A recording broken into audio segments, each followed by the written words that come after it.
All right, so in this quick video, I'm going to show you how to make a Google drawing, and we are going to learn how to add shapes, change their color, and change the outline, and then we'll do a little bit of layering. So once you're into Google Drive, you're going to create new document, and then under more, you can find Google Drawing right here. Go ahead and click on that and create a new one.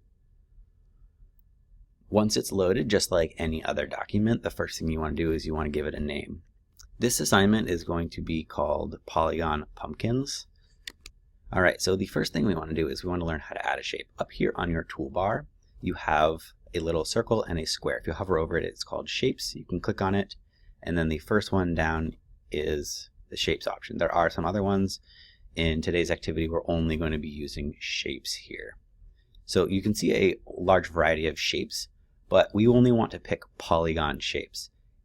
A polygon shape has at least 3 straight sides. So a triangle would be a polygon. A circle is not. Polygons always have straight sides. So you can see there's a whole variety of polygons here.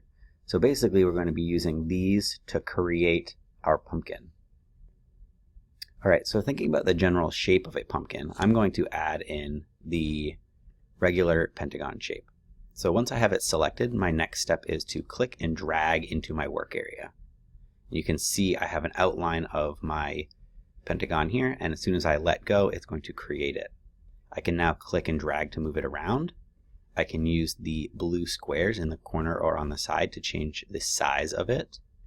And then at the very top, you can see a little circle. If I click and drag on that and rotate it around, I can rotate my shape.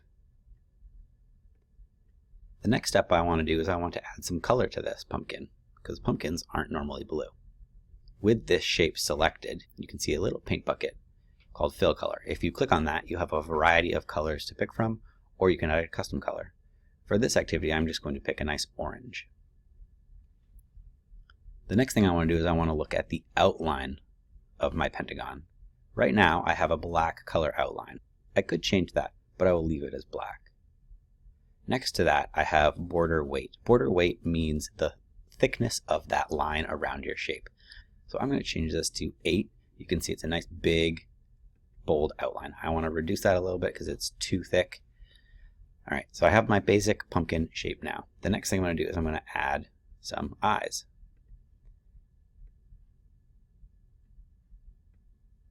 So I've got one eye.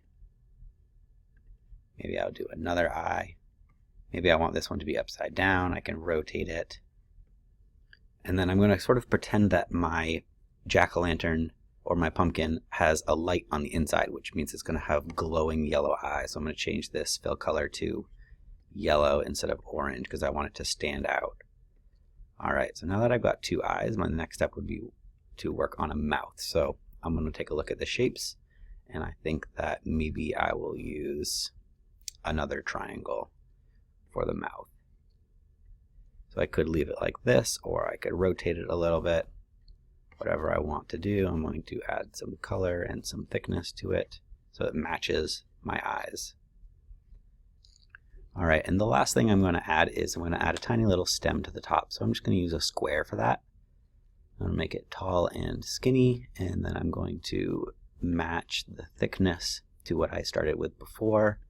I'm going to pick a nice green color, and then I'm going to move it over here, sort of sticking out the top of my pumpkin. You will notice that it is sort of on top of the pumpkin. If you want to move it behind the pumpkin, you can hold down Control when you click on your shape, and this menu will pop up. Inside this menu, you can see Order. Order basically means which is in front and which is behind of your shapes. And so I'm going to send my stem all the way to the back, which is going to push it behind my orange pentagon pumpkin layer. So watch what happens when I click this. You can now see that this is behind my pentagon layer. Alright, so this is a fairly simple pumpkin. Why don't you go ahead and try to make your own. You can definitely add way more detail than I've added here. You can add some fun things, maybe give it a hat or some creepy Halloween decorations.